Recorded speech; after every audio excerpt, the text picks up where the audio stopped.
খেলা শেষ হতে আর মাত্র কয়েক সেকেন্ড মানে 90 সেকেন্ডের মতো বাকি আছে। এই মুহূর্তে আপনি একটি গোলের লিড নিয়ে আছেন।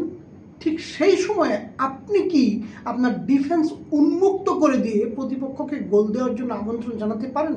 এরকমই একটি কলঙ্কজনক অধ্যায় রচিত হয়েছে গতকাল রাতে বিশ্বকাপের ইতিহাসে। আমরা আগেই বলেছিলাম যে ইরানকে বিশ্বকাপ থেকে ছিটকে দেওয়ার জন্য নানান ধরনের আয়োজন করা হবে।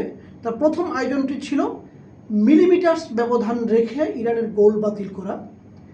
এরপর ইরানের যে সম্ভাবনা ছিল সেগুলো থেকে তাকে আস্তে আস্তে বাদ দেওয়ার জন্য প্রথমে দরকার ছিল ঘানার সাথে ক্রোয়েশিয়ার ড্র অথবা বিজয়। তো সেটি সম্পন্ন হওয়ার পর দ্বিতীয়বার উজবেকিস্তানের দায়িত্ব ছিল কঠিনভাবে DR কঙ্গোকে রুখে দেওয়া, অন্ততপক্ষে তাদেরকে হারানো অথবা তাদের কাছে ড্র করা, তাহলে ইরান চলে যেতে পারতো দ্বিতীয় রাউন্ডে। কিন্তু কঙ্গো এবং উজবেকিস্তানের খেলায় আগের মতোই যেটা ঘটেছে, কঙ্গো আগে গোল খেয়ে গিয়েছে, কিন্তু পরবর্তীতে তাদের যে কাউন্টার অ্যাটাক সেটা দেখে আগেই মনে করেছিলাম যে কঙ্গোর সাথে হয়তো উজবেকিস্তান পারবে না, এবং সেটা পারেনি।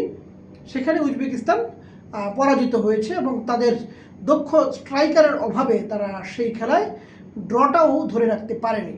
শেষ পর্যন্ত অস্ট্রিয়া এবং আলজেরিয়ার উপরে বলতে যায় যে বিষয়টি কি ঘটবে। সেখানে যদি জয়ের জন্য খেলতো তাহলে আলজেরিয়া এবং অস্ট্রিয়া তীব্র প্রতিদ্বন্দ্বিতাপূর্ণ ম্যাচে অবশ্যই একটি না একটি দল জয় বের করে আনতে পারত।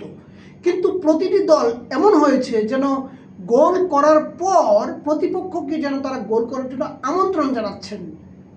অর্থাৎ তারা এমনভাবে খেলাটাকে প্রিসাইজ করেছেন, যেরকম ওই উজবেকিস্তানের কোচ এবং অস্ট্রিয়ার কোচ বলেছেন যে শেষ সময়ের ওই নাটকীয়তা দেখে কি আপনার কাছে মনে হয়েছে খেলাটা পাতানো? হ্যাঁ, ওটা দেখে আরও বেশি করে মনে হয়েছে। কারণ আপনি এর আগে 2-2 গোলের ড্র, আচ্ছা ঠিক আছে, আপনি মেনে নিয়েছিলেন, কিন্তু লাস্ট মুহূর্তে যখন আলজেরিয়া গোলটি করে ফেললো তখন মাত্র 90 সেকেন্ড বাকি। এই সময়ে আপনি যদি জেতার ইচ্ছা থাকে, আপনি কম্প্যাক্ট এবং অত্যন্ত টাইট ডিফেন্স তৈরি করবেন, আপনার বক্সের ভিতর কাউকে আপনি ঢুকতেই দিবেন না।